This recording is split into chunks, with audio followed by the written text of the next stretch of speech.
Welcome to our channel.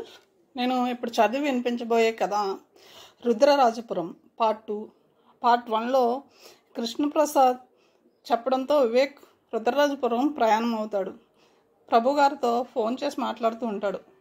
ప్రభుగారు, నేను రుద్రరాజపురం వెళ్తున్నాను boss order మీద, ఒక సివిల్ కాంట్రాక్ట్ గోల్మాల్ విషయంలో. రుద్రరాజపురం చాలా అందమైన ప్రదేశం అని విన్నాను, ఎలా ఉంటుంది అని అడుగుతాడు. తర్వాయి భాగంలోకి వెళ్దాం. ఇక్కడ కొన్ని అపురూప కట్టడాలు ఉన్నాయి. కొన్ని శతాబ్దాల చరిత్ర ఉంది వీటికి. ఈ పట్టణం చుట్టూ హైమవతి నది ప్రవహిస్తూ ఉంది. అది సాగరంలో కలిసే చోటు అత్యంత మనోహరంగా ఉంటుంది. రుద్రరాజపురం ఇప్పటికే పర్యాటక కేంద్రం అని చెప్పాడు ప్రభుకు. అయితే విపుల్కి చెప్తాను, వాడు ఒప్పుకుంటే నేను విపుల్ వస్తాం. కారులో అకామిడేషన్ ఉంటుందా అన్నాడు ప్రభు. అదేమీ ప్రాబ్లం కాదు, ఇన్నోవా కారు. మేడంని కూడా తీసుకురండి. వాళ్ళు ఎప్పుడు రావాలి? ఆడవాళ్ళతో పెట్టుకుంటే మనం ఈ వారం వెళ్ళడం కుదరదు. వీళ్ళకి ఇల్లే స్వర్గం. ఇదో మైండ్ సెట్. ఫోన్లో మాట్లాడుతుంటే అర్ణవ్ అంతా విన్నాడు. బాబాయ్, నేను వస్తా రుద్రపురం. విపుల్ని ప్రభు అంకుల్ తీసుకొస్తున్నారుగా. వివేక్ అర్ణవ్ కేసి ఎగదిగా చూసి అన్నాడు. ఓ బాలమాధవ్ గారు, ఈ విషయంలో నా అనుమతి కాదు కావాల్సింది, అమ్మగారిది నాన్నగారిది. అది నాకు వదిలేయి, కానీ నన్ను ముందు సీట్లో కూర్చొనివ్వాలి. అర్ణవ్ సీటు ఉంటుందా అని అడగడం లేదు, ముందు సీటు కావాలట. దొరికావరా మిడతం బట్లు అని వీడితో గేమ్ ఆడుకోవాలి అనుకున్నాడు వివేక్. బామే గారు, సీటు సంగతి నాకు వదిలేయండి, ముందు ఇది చెప్పండి. పినాక అంటే ఏమిటి? బామే మేమే అంటే చెప్పను. అననులే, చెప్పు. చెబితే ఏమనవు కదా. ఏమనను చెప్పు. ఎవ్వరికి చెప్పకూడదు. చెప్పను. ఆ కోడేమిటో చెప్పు. నిన్న మన ఇంటికి ఒక తాతగారు ఒక అమ్మాయి వచ్చారు కదా. అవును, అచ్చం అలాంటి అమ్మాయే పిన్నిగా నాకు కావాలి. అచ్చం అలాంటి అమ్మాయే పిన్నిగా నీకు కావాలా? అంటే ఏమిటి? నీకు తెలుసు, పెద్ద డిటెక్టివ్ కదా. ఇన్నోవా కారు మెత్తగా వెళుతోంది. ఆ స్పర్శకి రోడ్డు కూడా పులకించినట్టుంది. లయబద్ధంగా సంగీతం పాడుతూ ఉంది. పచ్చటి ప్రకృతి ఆయాచితంగా తన శోభతో కనువిందు చేస్తుంది. మేఘమేమి ఆశించి అమృత వృష్టి కురిపించు, రసాలసాలమేమి ఆశించి మధుర ఫలములనిచ్చు అన్న కవిగారు ఈ అయాచిత ఆనందాలిచ్చే పట్టికలో ప్రకృతిని చేర్చలేదెందుకో. సునాయాస ప్రయాణంలో పదే పదే తలుపుకు వచ్చే మాట అర్ణవ్ అన్నమాట. అచ్చం అలాంటి అమ్మాయే పిన్నిగా నాకు కావాలి. కారు రుద్రరాజపురం శివారుకు వచ్చింది. చిన్న గుట్ట మీద ఎర్రటి అక్షరాలు, రాక్షసుడి కన్నుల్లా, you are now entering a mystic city. Vivek car guest హౌస్కి వచ్చేసరికి అర్ధరాత్రి దాటింది. గేట్ వేసి ఉంది. హారన్ వేశాడు వివేక్. గార్డ్ రూమ్లో లైట్ వెలిగింది. వాచ్మెన్ గేటు తలుపు తీశాడు. డిఎస్పీ సాయంత్రమే ఫోన్ చేసి చెప్పాడు వీళ్ళకి ఒక పెద్ద డీలక్స్ రూమ్ రెడీగా పెట్టమని. కారు లోపల పార్క్ చేసే వేళకి అందరూ లేచారు. నిద్ర కళ్ళతోనే గదిలోకి ప్రవేశించారు. కనపడిన మంచాల మీద పిల్లలిద్దరూ వాలిపోయారు. గుడ్ నైట్ అని ప్రభు కూడా పడుకుండిపోయాడు. వాచ్మెన్ లగేజ్ లోపల పెట్టి వెళ్ళిపోయాడు. వివేక్ సోఫాలో కూర్చుని ఆలోచిస్తున్నాడు. ఈ రుద్రరాజపురం మిస్టిక్ సిటీనా? ఇది పర్యాటక కేంద్రం అని చెప్పారే. మిస్టిక్ సిటీ అంటే అలసట, ఆలోచన వివేక్ని నిద్రలోకి లాగేశాయి. ప్రభు లేచేసరికి అర్ణవ్ స్నానం చేసి రెడీ అయిపోయాడు. అప్పుడే లేచేసావా? బాత్ కూడా అయిపోయింది. నేనే కాదు, అంకుల్ బాబాయిది కూడా. మీరు ఎప్పుడు లేస్తారా అని చూస్తున్నాం. మా విపుల్ లేచినట్టు లేదు. రాత్రి బాగా పొద్దుపోయింది కదా. ఎలా లేచావు? మా ఇంట్లో అందరూ అంతే, ఎప్పుడు పడుకున్నా సూర్యోదయానికి ముందే లేస్తారు. నాన్నగారు అంటారు మనం సూర్యోదయాన్ని చూడాలి కానీ సూర్యుడు మన నిద్ర మొహాల్ని చూడకూడదని. వివేక్ ఫ్రెష్గా తయారై వచ్చాడు. అప్పుడే ప్రభు సార్ తయారవ్వండి, బ్రేక్ఫాస్ట్ చేసి మనం బయటకు వెళ్ళాలి. అర్ణవ్ విపుల్ ఊరు చూస్తారు. ఇది మిస్టిక్ సిటీ కూడాను. ముందు డిఎస్పీ పురుషోత్తంని కలవాలి. వీళ్ళకి ఏ ట్యాక్సీనో ఏర్పాటు చేస్తాడు. మనం డిఎస్పీని కలవడం లేదు. పిల్లలకి ట్యాక్సీ కావాలంటే ఈ గెస్ట్ హౌస్ వాళ్ళే ఏర్పాటు చేస్తారు. అదేమిటి, నీ పరిశోధన ఉంది కదా, దానికి పురుషోత్తం ఇన్పుట్స్ ఇస్తాడేమో. వద్దు ప్రభు సార్, హైమావతి బ్రిడ్జ్ గురించి నేను పరిశోధన చేస్తున్నట్టు ఎవరికీ తెలియకూడదు, డిఎస్పీతో సహా.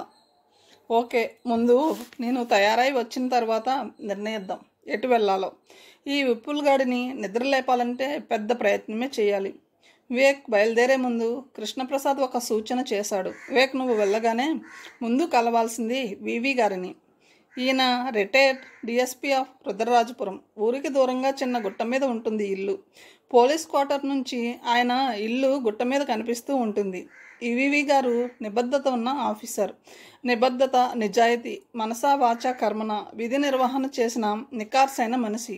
అటువంటి వాడిని ఈ గవర్నమెంట్ సరిగ్గా ఉపయోగించుకోలేకపోయింది. రుద్రరాజపురంలో ఉండగానే పదవీ విరమణ చేశారు. అక్కడే సెటిల్ అయ్యారు. వివేక్కి తెలుసు కృష్ణప్రసాద్ కూడా ఐపీఎస్కి సెలెక్ట్ అయ్యారని.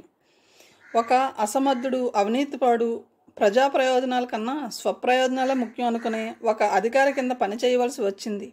పోలీస్ డిపార్ట్మెంట్లో ఇమడలేక రాజీనామా చేశాడు. అందుకే వివి గారి గురించి సరిగా అంచనా వేయగలిగారు. ఈ పెంచల శివలింగయ్య గారి గురించి, ప్రతాప్, విశ్వంబర రుద్ర గురించి, వారి వారి పుట్టు పూర్వోత్తరాల సంగతి వివి గారికి బాగా తెలుసు. హైమావతి నది మీద బ్రిడ్జ్ గురించి నీకు పూర్తి సమాచారం తెలియవచ్చు, కృష్ణప్రసాద్ సూచించారు. ఆయన మాట ఎప్పుడూ జవదాటిన వివేక్ ఇప్పుడు దాటాడు. శ్రీరంగేశ్వరి రక్షణ ఇప్పుడు ముఖ్యం. అందుకే ముందు పురుషోత్తం దగ్గరికే వెళ్ళాడు. వీళ్ళు వెళ్ళే సమయానికి డిఎస్పి ఆఫీస్లో ఉన్నాడు. ఆఫీస్ బయట ఉన్న సెంట్రీకి ప్రభు చెప్పాడు తాము పురుషోత్తంని కలవాలనుకుంటున్నట్టు. సెంట్రీ లోపలికి వెళ్ళి 2 నిమిషాల్లో తిరిగి వచ్చాడు. సార్ రమ్మన్నారు అన్నాడు. డిఎస్పి ఆఫీస్ నీట్గా ఉంది. పెద్ద టేబుల్ వెనుక కూర్చున్నాడు పురుషోత్తం. 5 అడుగుల 8 అంగుళాల పొడవు ఉండొచ్చు. బరువు 70 కేజీల దగ్గర ఉంటాడు. బొజ్జ ప్రస్ఫుటంగా కనబడుతూ ఉంది. పెద్ద ఉన్న కళ్ళజోడు, వీరప్పన్ మీసాలకు దగ్గరగా ఉండేటట్టు మీసాలు పెంచాడు.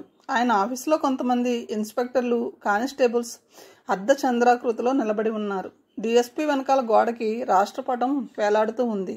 ప్రభు వివేక్ రాగానే వాళ్లను వెళ్ళి పురుషోత్తం చేత్తో సైగ చేశాడు. వాళ్ళు వెళ్ళిపోయాక అన్నాడు పురుషోత్తం, మీ గురించి విన్నాను, చాలా ఎఫిషియంట్ అని. మీకు ఈసారి ప్రమోషన్ గ్యారంటీ అనుకుంటూ ఉన్నారు డిఐజీ ఆఫీస్ వాళ్ళు. ప్రభు సర్కిల్ ఇన్స్పెక్టర్, ఈయన డిఎస్పి. ఆ తేడా కనపడకుండా జాగ్రత్త పడుతూ మాట్లాడాడు. ప్రభు చిరునవ్వు నవ్వి అన్నాడు, సార్ మేము ఇక్కడకు సైట్ సీయింగ్కి వచ్చాము. మాతో వచ్చిన పిల్లలను గెస్ట్ హౌస్లో ఉంచి వచ్చాము. ఆర్ఆర్పురంలో చూడవలసినవి చాలా ఉన్నాయి. రేపు కార్ అరేంజ్ చేస్తాను. కృష్ణప్రసాద్ గారి అబ్బాయి కూడా వచ్చాడని అన్నారు. ఆయన మీకు తెలుసా? సింహం గురించి అడవిలో అన్ని జంతువులకు తెలుస్తుంది. మన డిపార్ట్మెంట్కి చేతకానివి, చెయ్యలేనివి ఎన్నో కేసులు ఆయన సాల్వ్ చేశారు. ముఖ్యంగా అంతర్జాతీయ గూఢచారుల కుట్రలు భగ్నం చేయడంలోనూ, కౌంటర్ ఇంటెలిజెన్స్, ఎస్పిఎన్ఎస్ యాక్టివిటీస్లో ఆయన ఏస్ ఇన్ ది ప్యాక్ కదా. పురుషోత్తం మాట పూర్తి చేసిన తర్వాత ప్రభు అన్నాడు, బై ఈయన కృష్ణప్రసాద్ గారి అసిస్టెంట్, పేరు వివేక్. ఈయన కూడా సైట్ సీయింగ్ కోసమే వచ్చారు. అప్పుడు వివేక్ అందుకున్నాడు, సార్ నేను వచ్చింది సైట్ సీయింగ్కి మాత్రమే చేస్తున్న అన్నమాట పట్టి పలుకుతూ. ఇక్కడ ఆర్కియాలజీ సైట్లు ఉన్నాయట. వాటి మీద ఒక ఇల్లస్ట్రేటివ్ వ్యాసం రాయాలని వచ్చాను. నేను 4-5 వారాలు ఉంటాను. మా పోలీసులకు దగ్గరగా పనిచేస్తున్న మీకు ఈ ఆర్కియాలజీ హ్యాబీ ఏమిటి? నేషనల్ జియోగ్రఫీ వాళ్ళకు ఒక వ్యాసం ఫోటోలతో కూడింది రాయాలని ప్రయత్నం. జూమ్ కెమెరాలు, ట్రైపాడ్ స్టాండ్లు తెచ్చుకునే ఉంటారు. పెద్దగా నవ్వుతూ అన్నాడు పురుషోత్తం. సార్ మరో మాట, ఇక్కడ శ్రీరంగేశ్వరిని కాలేజీలో చదువుకుంటూ పార్ట్ టైం లైబ్రేరియన్గా ఒక అమ్మాయి చేస్తుంది. తెలుసు. ఈ కాలేజ్ బడుద్దాయిలకి పని పాట లేదు. దున్నపోతుల్లా మేసీ టైం పాస్ కోసం ఇలా చేస్తూ ఉంటారు. కొన్నాళ్ళ క్రితం ఒక ముసలాయన వచ్చాడు. పిఎస్ఆర్ కొడుకు మీద కంప్లైంట్ ఇచ్చాడు. ఏదో చెప్పి పంపించేశాం. వాడు ఏమైనా చేస్తేనే కదా ఐపీఎస్ కింద బుక్ చేసి ముందుకు ప్రొసీడ్ కావడం. అంతా వెర్బల్ నోటి మాటలు మాత్రమే. ప్రభు ఫోన్ చేసిన తర్వాత రాత్రి ఎస్కార్ట్ ఏర్పాటు చేశాను. నిజంగానే రాత్రి ఆ ఏరియా భయంకరంగా ఉంటుంది. ఇక ఆ బచ్చగాడు, వాడి పేరు అదేమిటి, బాబ్జీ మీదట ఈ అమ్మాయి జోలికి రాడు. మాట్లాడుతూనే కాలింగ్ బెల్ మోగించాడు పురుషోత్తం. సెంట్రీ లోపలికి రాగానే చెప్పాడు, రాముని లోపలికి పంపు. కొన్ని నిమిషాల తర్వాత తలుపు తోసుకుని ఒక యువకుడు లోపలికి వచ్చాడు. వెనక్కి తిరిగి చూశారు అతన్ని. పొడవుగా, సన్నగా ఉన్నాడు. అథ్లెటిక్ బాడీ అని తెలుస్తూనే ఉంది. యూనిఫామ్లో లేడు. పురుషోత్తంకి సెల్యూట్ చేశాడు. సార్ చెప్పండి. అతని గొంతు శబ్దం వింతగా ఉంది. జలపాతంలో నీళ్లు దూకుతున్నట్టు హస్కీగా ప్రతిధ్వని వచ్చేలా. వివేక్ అతని కళ్ళు చూసి చకితుడయ్యాడు. కన్యాకుమారి సంగమంలో ఒకవైపు బంగాళాఖాతం, ఇంకోవైపు అరేబియా సముద్రం, మధ్యలో ఉన్న నీలిరంగు హిందూ సముద్రం చూసినట్టుంది. కళ్ళు నీలంగా కాకుండా నల్లగా కాకుండా ఉన్నాయి. ఆ కళ్ళల్లో ఏ భావమూ కనపడదు. కళ్ళు లోతుగా ఉన్నాయి, పారదర్శకత లేకుండా ఉన్నాయి. ఇతనే అమ్మాయి ఎస్కార్ట్. ఆమె లైబ్రరీలో నుంచి బయటకు రాగానే వెంట ఉంటాడు. పట్నంలోకి రాగానే మాయమవుతాడు. పురుషోత్తం అతన్ని వెళ్ళమని సైగ చేశాడు. ఈ రాము నీటి లాంటి వాడు, చాప కింద నీరు అంటారు, అలాగన్నమాట. వీడు ఎస్కార్ట్గా ఉన్న విషయం ఆ అమ్మాయికి తెలియదు. వీడో కవి, అంటే ఎవ్వరికీ కనపడ్డు వినపడ్డు. ప్రభు బయలుదేరడానికి లేస్తూ అన్నాడు, ఎక్కడ రిక్రూట్ చేశారు సార్? పరాయి దేశపు మనిషిలా ఉన్నాడు. బయటకు వచ్చాక వివేక్ నవ్వుతూ అన్నాడు, మరో ప్రపంచం, మరో ప్రపంచం, మరో ప్రపంచం పిలిచింది అని శ్రీశ్రీ ఎప్పుడో చెప్పారు. మన వాళ్ళు న్యూయార్క్ పోలీసుల్లో పనిచేస్తున్నప్పుడు మరో దేశపు వాడు మన పోలీసులో ఎందుకు పని చేయకూడదు? దానికి మన రూల్స్ ఒప్పుకోవు కదా. అక్కడి నుంచి వాళ్ళ ట్యాక్సీ రిటైర్డ్ డిఎస్పీ వివి గారింటి వైపు బయలుదేరింది. పోలీస్ క్వార్టర్స్ నుంచి ట్యాక్సీ వెళ్తూ ఉంటే ట్యాక్సీ డ్రైవర్ ఒక కిరాణా దుకాణం దగ్గర ఆగి అడిగాడు, వివి గారు ఇల్లు ఎక్కడా అని. అక్కడికి కారు వెళ్ళదు. ఇలాగా తిన్నగా వెళ్ళిపోయి ఆ గుట్ట కింద కారు ఆపుకుని మెట్ల దారమ్మట పైకి వెళ్ళండి. కిరాణా దుకాణం యజమాని దారి చెప్పాడు. ట్యాక్సీ గుట్ట సమీపంలో ఆగింది. వివేక్, ట్యాక్సీని పంపేద్దామా? ఈ వివి గారు ఎంత టైం తీసుకుంటారో ఏమిటో. ఇది కాల్ ట్యాక్సీ సార్, మీరు ఎప్పుడు పిలిస్తే అప్పుడే వస్తాం, ట్యాక్సీ డ్రైవర్ అన్నాడు. ఇద్దరు దిగిన తర్వాత ట్యాక్సీ వెళ్ళిపోయింది. గుట్ట ఎక్కడం ప్రారంభించారు ఇద్దరు.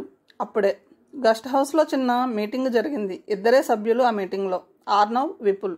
వీళ్ళు మనని ఇంకా కిండర్ గార్డెన్ పిల్లలు అనుకుంటున్నారు. మనము 5వ తరగతి చదువుతున్నాం. మనకి ఫార్ములాస్, ఈక్వేషన్స్, ఎక్స్టెన్షన్స్ తెలుసు. మనము బయటకు వెళ్ళగలం. రూమ్లో కూర్చొని కార్టూన్ టీవీ చూడాలట. No way. హూ? ఆర్నవ్ హుంకరించాడు. ఎగ్జాక్ట్లీ. కానీ ఎక్కడికని వెళ్తాం? మనకెవరు తెలుసు?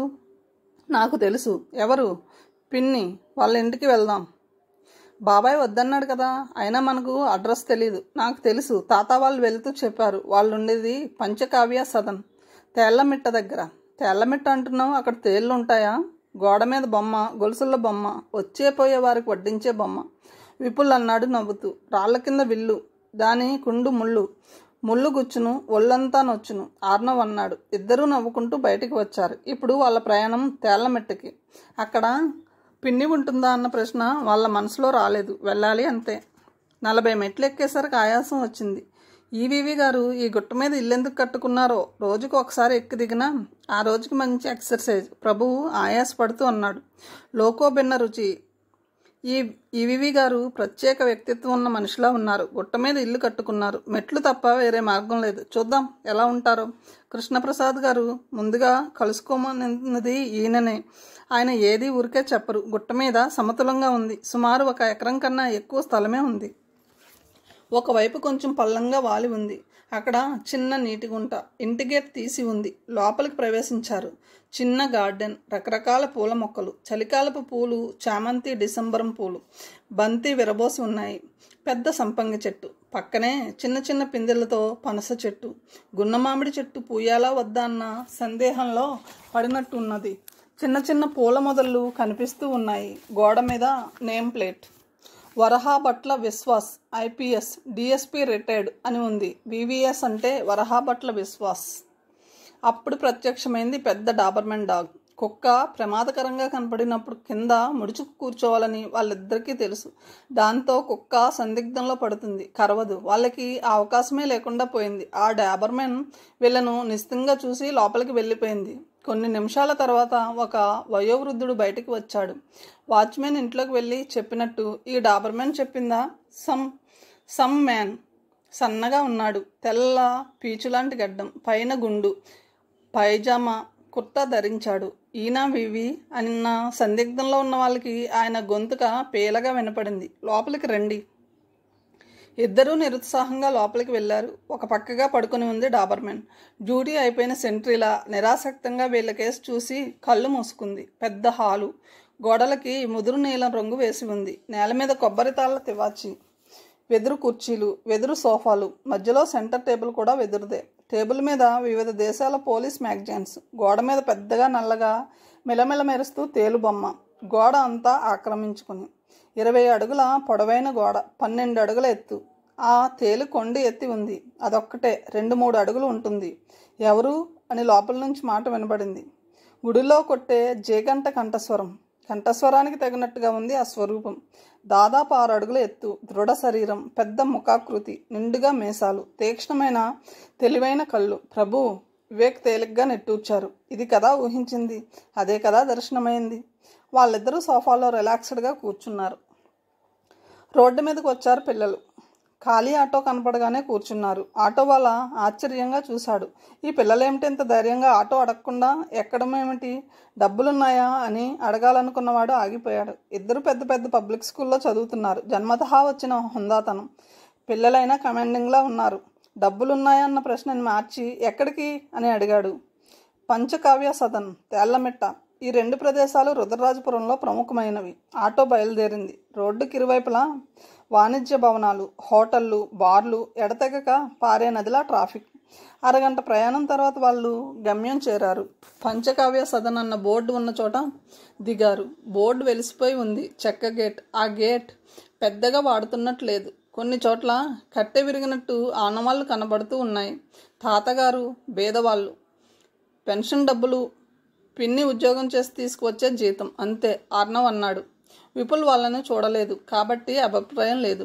ఇక్కడే ఒక చిన్న ఇంట్లో ఉంటారు, అంతకంటే ఏం చేస్తారు. రోడ్డుకు అవతల ఉంది తెల్లమిట్ట. మధ్యలో ఎక్కడో పెద్ద గోపురం, పాత కలపది. లోపలికి వస్తున్న పిల్లలిద్దరినీ చూసి బయటకు వచ్చారు కొంతమంది. అందరూ ఒకటే వయసు వాళ్ళు, విద్యార్థుల్లా ఉన్నారు. పంచెకట్లు, చిన్న జుట్టు, కొంతమందికి పిలక. వాళ్ళ భాషలో ఒక యాస ఉంది. అది తెలుగు ఉచ్చారణ, స్వచ్ఛమైన పలుకు. మకిలి పట్టిన భాష విని విని మంచి భాషను యాస భాష అనుకోవడం ఆశ్చర్యమేమీ కాదు. ఎవరు కావాలి? తాతగారు, అదే వెంకటరత్నం గారు. వెంకటరత్నం గారి పేరు వినగానే వాళ్ళందరిలోనూ ఒక అవ్యక్త భక్తిభావం లీలగా. ఆ మేడలో ఉంటారు అని వాళ్ళు మేడవైపు పరిగెత్తారు. ఎప్పుడూ చదువు తప్ప మరొకటి తెలియని పిల్లలకి ఇలా ఎవరో రావడం, అడగడం అనేవి ఆట విడుపుగా ఉంది. వెంకటరత్నం గారు బయటికి వచ్చారు. ఇప్పుడు కాషాయ రంగు పంచెలో ఉన్నారు. నుదుట విభూది, అడ్డపుండ్రాలు, చేతిలో రుద్రాక్షలు. ఆయన ఆర్నవ్ని గుర్తుపట్టలేదు. అప్పుడే శ్రీరంగేశ్వరి బయటకు వచ్చింది. రోజా రంగు చీర, కనకాంబరం రంగు జాకెట్టు, నొసట కుంకుమతో పెట్టిన అడ్డబొట్టు. స్ఫటిక శివలింగానికి చిన్న కుంకుమ బొట్టులా ఉంది పవిత్రంగా. పిన్ని అని బిగ్గరగా పిలవాలని అనుకున్న ఆర్నవ్ గొంతులో నుంచి మేం మేం అన్న మాటలే వచ్చాయి. గుర్తుపట్టింది శ్రీరంగేశ్వరి ఆర్నవ్ని. నవ్వుతూ అంది, మీరేమిటి ఇక్కడ?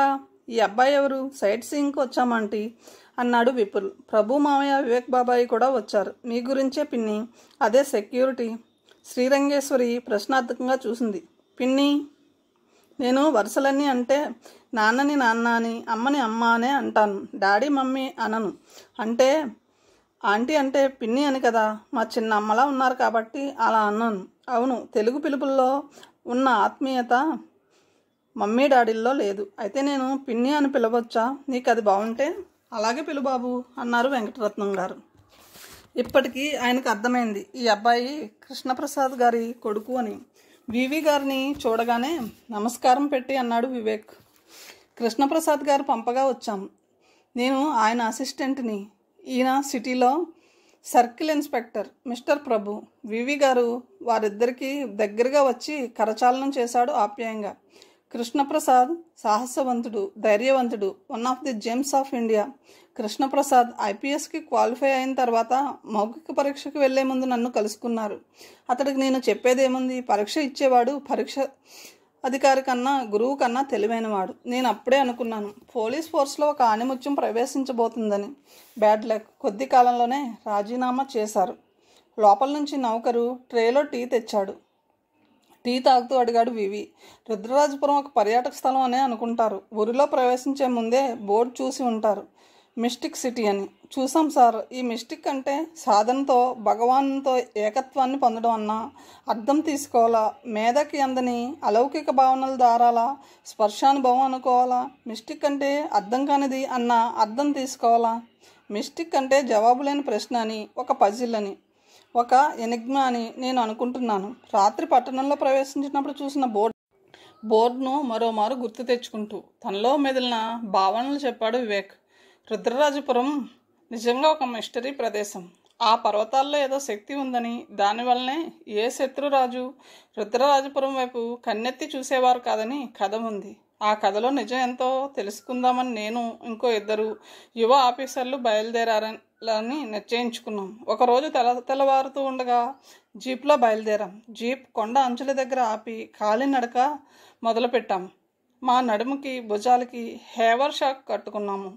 వాటర్ బాటిల్, ముందుగుండు ఉండే సంచి, తవ్వడానికి పనికి వచ్చే పోర్టబుల్ స్పేడ్, పార, కంపాస్, దిక్సూచి, రాత్రి పడుకోవడానికి నేల మీద పరుచుకునే గ్రౌండ్ షీట్, బిస్కెట్స్, తక్షణ శక్తినిచ్చే చాక్లెట్స్, టీ బ్యాగ్స్, చిన్న స్టవ్, ఒక సీసాలో కిరోసిన్తో పాటు లీఫీల్డ్ 303 అసాల్ట్ రైఫిల్, పవర్ఫుల్ బీమ్ లైట్లు తీసుకువెళ్ళాం. ఈ రైఫిల్తో దూరం నుంచే క్రూర మృగాలను భయపెట్టడము, గాయపరచడము చేయాలి తప్ప చంపకూడదని నా ఆఫీసర్లకి చెప్పాను. తప్పని పరిస్థితుల్లో మాత్రమే చంపవచ్చు. పోలీస్ ఆఫీసర్గా ఇండియన్ వైల్డ్ లైఫ్ యాక్ట్కి విఘాతం కలగకుండా జాగ్రత్తలు తీసుకోగలనని నా విశ్వాసం. నాతో 2 యువ ఆఫీసర్లకు కూడా అదే విశ్వాసంతో ఉన్నారు. ప్రాతः సంధ్యలో కొండ ఎక్కడం ప్రారంభించాం. చిన్న చిన్న ముళ్ళ పొదలు, చెట్లు దాటుకుంటూ ముందుకు వెళ్ళాం. అక్కడక్కడ చెంగు చెంగుని ఎగురుతూ కుందేళ్ళు, అడవి వెలుకలు కనిపించాయి. ఎత్తు ఎక్కువయ్యే కొద్దీ వేప, తుమ్మ, నిద్రగన్నేరు లాంటి పెద్ద చెట్లు కనపడ్డాయి. కొండ ఎక్కుతున్న కొద్దీ చల్లదనం హాయిగా ఉంది. 1-2 చోట్ల నీటి చలములు కనిపించాయి. ఇంకా ముందుకు సాగాం. గలగల పారుతూ సెలయేళ్ళు కనిపించాయి. ఎంత అందంగా ఉంది ఈ అడవి! పచ్చని నిండుతనం అన్ని చోట్ల వెళ్ళి విరుస్తూ ఉంది. ఇక్కడ ఏదో ఉందని భయపడి ఈ అడవికి ఎవ్వరూ రారు. వన్యమృగాలైన లేళ్ళు, కుందేళ్లతో పాటు అడవి పందులు, ఇతర క్రూర మృగాలు ఉండే అవకాశం ఉందని భయం కావచ్చు.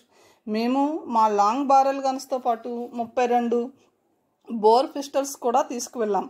కాంపాస్ సహాయంతో దిక్కులు నోట్ చేసుకుంటూ ముందుకు సాగుతున్నాం.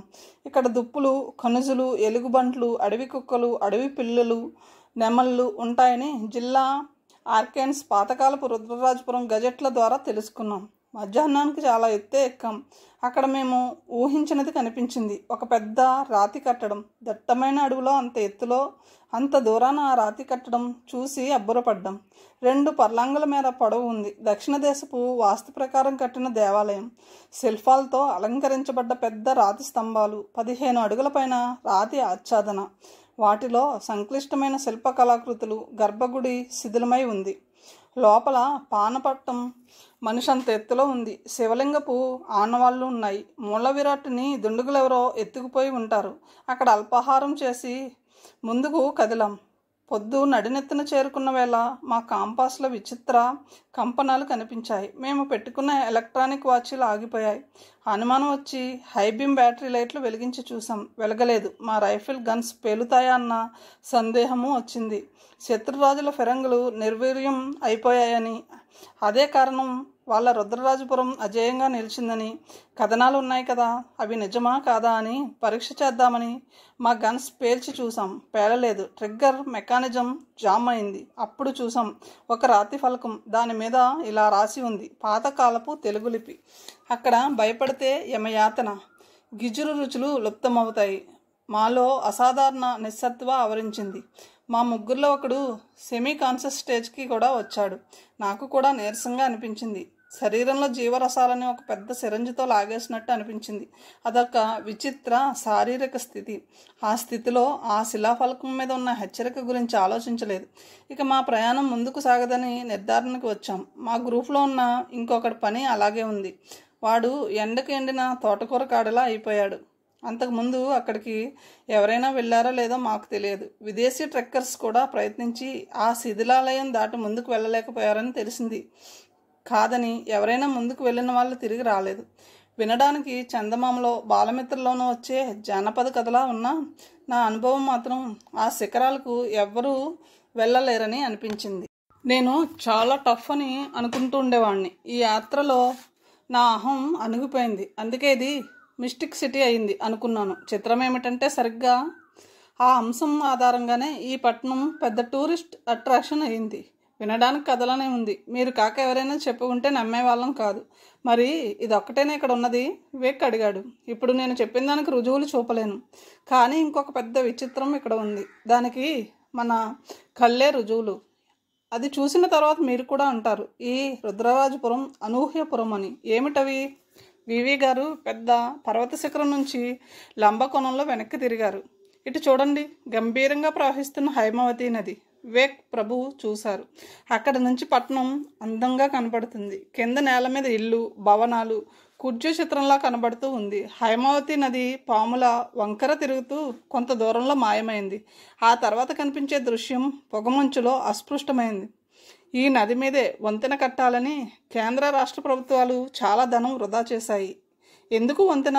రాకపోకలు ఎక్కువై ఈ ప్రదేశపు రూపురేఖలు మారిపోయి ఇది కూడా అన్ని పర్యాటక కేంద్రాల్లో మురికిగా అసహ్యంగా తయారవుతుందేమో. వివి కొన్ని క్షణాల ఆలోచన తర్వాత అన్నారు. బహుశా మీరు అనుకున్నట్టే ఆ పర్వతవాసులు కూడా అనుకున్నారేమో.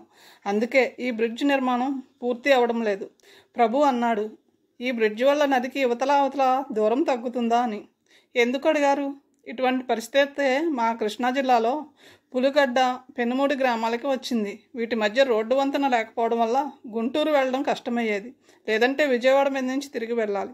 అంటే 60 కిలోమీటర్ల దూరం చుట్టూ తిరిగి ప్రయాణం చేయాలి. ఈ పులిగడ్డ, పెనుమూడి వంతెన రావడానికి భగీరథ ప్రయత్నమే చేయవలసి వచ్చింది.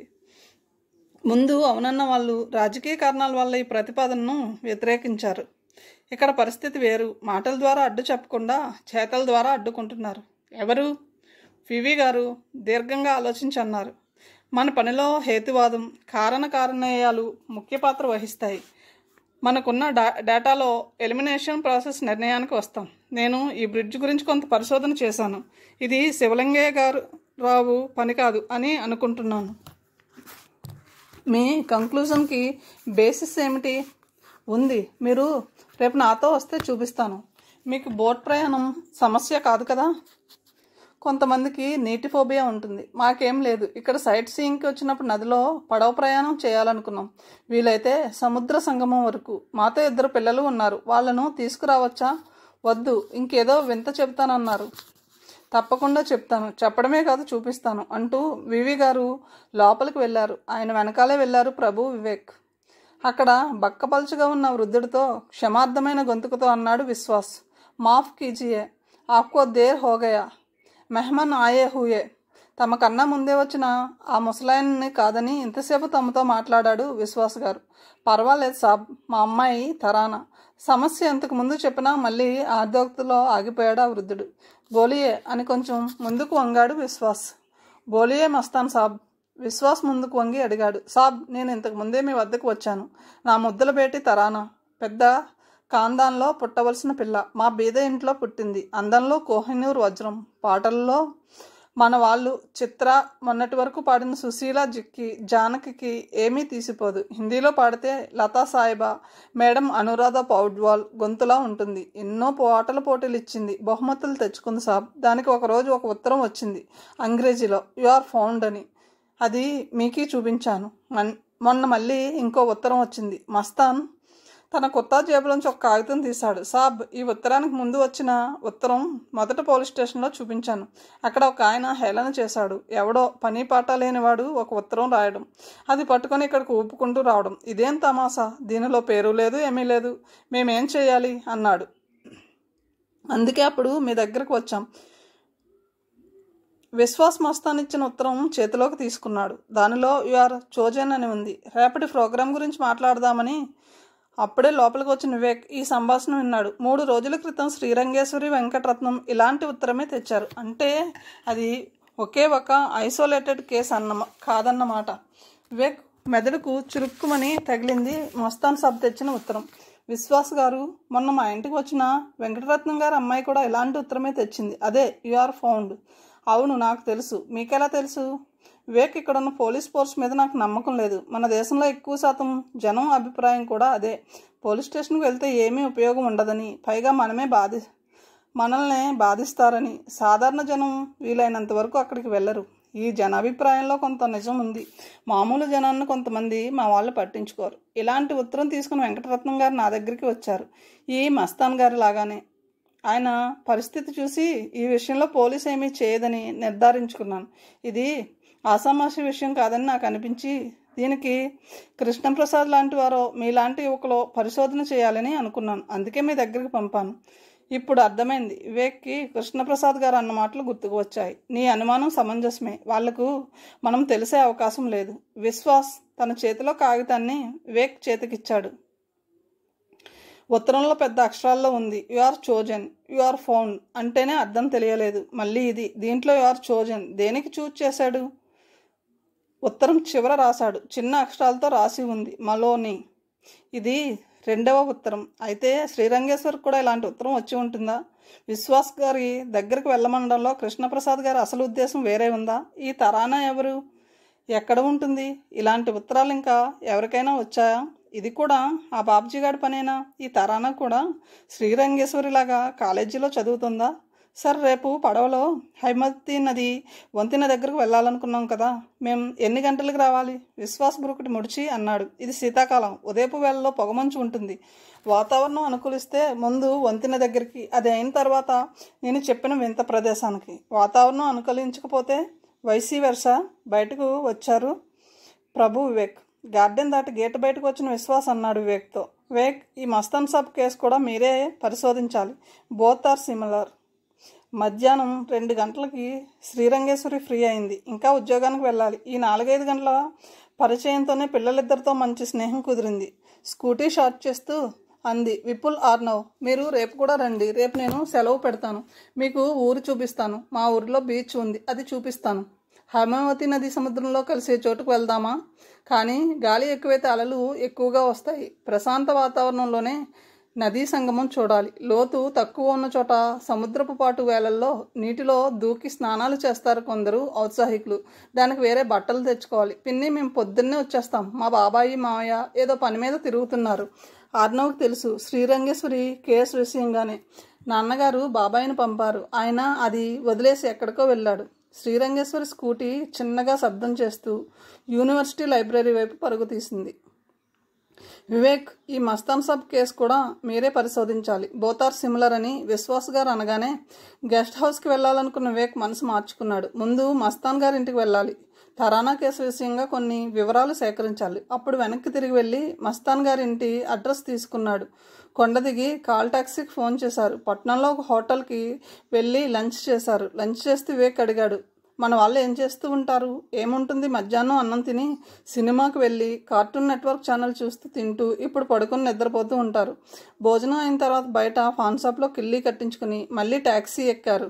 వివేక్, నేను వచ్చింది ఈ పర్యాటక ప్రదేశం చూడడానికి. నన్ను నీ పరిశోధన మొగ్గులోకి లాగేశావు. ప్రభుగారు, ఈరోజు పర్యటన అయిపోయింది. పెద్ద పర్వతం చూశారు, విశ్వాస గారి ఇల్లు చూశారు, హైమావతి నది వంతెన చూశారు. రేపు పడవలో నదిలో విహారం. ఇంతకన్నా ఏముంటుంది? ఇప్పుడు ఎక్కడికి? మస్తాన్ గారి ఇంటికి. ట్యాక్సీ వచ్చింది. ఇద్దరూ ఎక్కారు. ట్యాక్సీ మస్తాన్ ఇంటి వైపు ప్రయాణం సాగిస్తూ ఉంది. శ్రీరంగేశ్వరి స్కూటీ ఒకటే ఆ రోడ్డు మీద వెళ్తూ ఉంది. అప్పుడప్పుడు విశ్వవిద్యాలయ ప్రొఫెసర్ల కార్లు ఒకటి అర వేగంగా దూసుకుపోతూ ఉన్నాయి. లైబ్రరీ దారి ఎడమవైపుకి తిరిగింది. కుడివైపు ఆర్ట్స్ కాలేజ్, ఇంజనీరింగ్ కాలేజీ, సిసిబిఎం ఉన్నాయి. అక్కడ జనం బాగానే ఉంటారు. ఈ నిర్మానుష్య ప్రదేశంలో లైబ్రరీ కట్టారు. లైబ్రరీలో నిశ్శబ్దం. లైబ్రరీకి వెళ్ళే దారిలోనూ నిశ్శబ్దం. దారిలో పెద్ద చెరువు. అక్కడ ఏ మనుషులకి ఉండదు. ఈ చెరువు దగ్గరకు రాగానే బెరుకు పట్టుకుంటుంది శ్రీరంగేశ్వరికి. స్కూటీ చెరువు దగ్గరికి రాగానే చల్లటి గాలి వీచింది. శరీరం జివ్వుమంది. ఇక్కడికి వచ్చేసరికి చలి, చెమటలు పడతాయి. బాబ్జీతో ఘర్షణ తర్వాత ఈ భయం మరీ ఎక్కువైంది. పెద్ద చెట్లు, ఎత్తైన చెరువు కట్ట, చెరువులోకి బయటకు ఎగిరే పక్షులు, రోడ్డుకి 2 వైపులా ఆకాశాన్ని కప్పేసే రహదారి చెట్లు, పట్టపగలే దట్టమైన నీడతో సగం చీకటిగా ఉంటుంది. అది దాటితే చాలు, గండం గడిచినట్టే అని అనిపిస్తూ ఉంటుంది. ఆ చెట్ల మాటను ఉన్నాడు బాబ్జీ. బాబ్జీ కాకుండా అతని స్నేహితులు ఇంకా 2 ఉన్నారు. వస్తుంది అన్నాడు బాబ్జీ స్నేహితుడు ఒకడు. జాగ్రత్తగా వాచ్ చేయండి. ఎంత స్పీడ్లో వెళ్తుంది? మనం పరిగెత్తి పట్టుకోగలమా? ఎందుకు? మన దగ్గర పల్సర్, సిబిజెడ్ వెహికల్స్ ఉన్నాయిగా, వెంటాడి పట్టుకుందాం. బాబ్జీ వాడికేసి కొట్టేటట్లు చూసి అన్నాడు, ఫూల్, అవి పెద్ద చప్పుడు చేస్తాయి. ఈ నిర్మానుష్య ప్రదేశంలో వీటి శబ్దం చాలా దూరం వినిపిస్తుంది. మనది సీక్రెట్ ఆపరేషన్ కదా. మన ఆపరేషన్ పంచకావ్య రాత్రి మొదలవుతుంది. రాత్రిలో ఈ శబ్దాలు ఎక్కువ దూరం వినపడతాయి. ఈ ఆపరేషన్ పంచకావ్య ఏంటి బాస్? అది నీకు చెప్పినా అర్థం కాదు. సాయంత్రం మా మరో ప్రపంచం బార్లో తిని తాగి రండి. మీరు ఎప్పుడు వచ్చినా ఎంత తాగినా తిన్నా బిల్లు చెయ్యొద్దని నేను మా మేనేజర్కి చెప్పాను. తేరగా వచ్చిందని బాగా తాగకండి. తాగుబోతున్నాయల్లారా, అక్కడే పడిపోతారు చెక్క ముద్దుల్లా. వచ్చేటప్పుడు చేతులు ఊపుకుంటూ రాకండి. తెలుసు బాస్, బ్యాటరీ లైట్లు, కర్రలు ఇవేగా తెస్తాం. ఒక ఆడదాని మీద దాడికి ఇవన్నీ అవసరమా? ఆడపిల్లలను అండర్ ఎస్టిమేట్ చేయకండి. వాళ్ళలో కొంతమందికి కరాటే వస్తుంది, బొక్కలు విరుగుతాయి. అప్పుడు హాస్పిటల్లో రంగు నీళ్ళే తాగాలి, విస్కీ బ్రాందీ బీరు బదులు. అప్పుడే శ్రీరంగేశ్వరి స్కూటీ వీళ్ళని దాటి వెళ్ళిపోయింది. మరో 10 నిమిషాల్లో గ్రంథాలయం చేరుకుంది. స్కూటీ పార్క్ చేసి 20 మెట్లున్న లైబ్రరీ భవనం మెట్లు ఎక్కి లోపలికి వెళ్ళింది. సూర్యాంశ్ ఎదురు పడ్డాడు. హలో, మొన్న కనపడలేదు. తను తండ్రి కృష్ణప్రసాద్ గారిని కలుసుకోవడానికి వెళ్ళినట్టు చెప్పాలా వద్దా అనుకుని చెప్పకపోవడమే మంచిదని నిర్ణయించుకుని చిరునవ్వు నవ్వింది. వెంకటరత్నం గారికి వరుసకు మేనల్లుడు అయినా సూర్యాంశ్ని అల్లుడిగా చేసుకోవాలని ఆయన కోరిక. శ్రీరంగేశ్వరికి సూర్యాంశ్ అంటే ఏ భావము లేదు. వెంకటరత్నం గారి ఆలోచనలో ఒక అంతరార్థం ఉంది. తన తర్వాత పంచకావ్య సదన్ని ఎవరు చూస్తారు? సూర్యాంశ్ ఆ బాధ్యత నెరవేర్చగలడని గట్టి నమ్మకం. చదువుకున్నవాడు, మంచివాడు. ఇంతకన్నా మంచి సంబంధం తను తీసుకురాలేడు. పిల్లవాడు చామంచాయిగా ఉంటాడు. శ్రీరంగేశ్వరి వంగపండు రంగులో పసుపు పచ్చగా ఉంటుంది. అందగత్తె, కాకి ముక్కుకి దండపండు. కానీ తప్పదు, విధిని తప్పించలేం. లోకంలో ఎన్ని జంటలు ఇలా లేవు? పిల్ల తెలివైంది, మొగుడు శుద్ధమొద్దు. పిల్ల అందగత్తె, పిల్లవాడు అనాకారి. పిల్లకి కళలు అంటే ఆసక్తి, కళలంటే ఆమడి దూరం పారిపోయే భర్త. అదే విధి విలాసం. సూర్యాంశ్ అమ్మాయి అంత చురుకు అయిన వాడు కాదు. అమ్మాయి ఎన్నో క్విజ్ ప్రోగ్రాంలలో పాల్గొంది, బహుమతులు తెచ్చుకుంది. కరెంట్ ఈవెంట్స్ మీద, మన రాజకీయాల మీద మంచి అవగాహన ఉంది. ఆ పోలికలతో చూస్తే సూర్యాంశ్ శ్రీరంగేశ్వర్ కన్నా తక్కువే అని అనుకున్నాడు. కథను ఇంతటితో ముగిస్తున్నాను. తిరిగి తర్వాయి భావంతో కలుద్దాం. Thank you.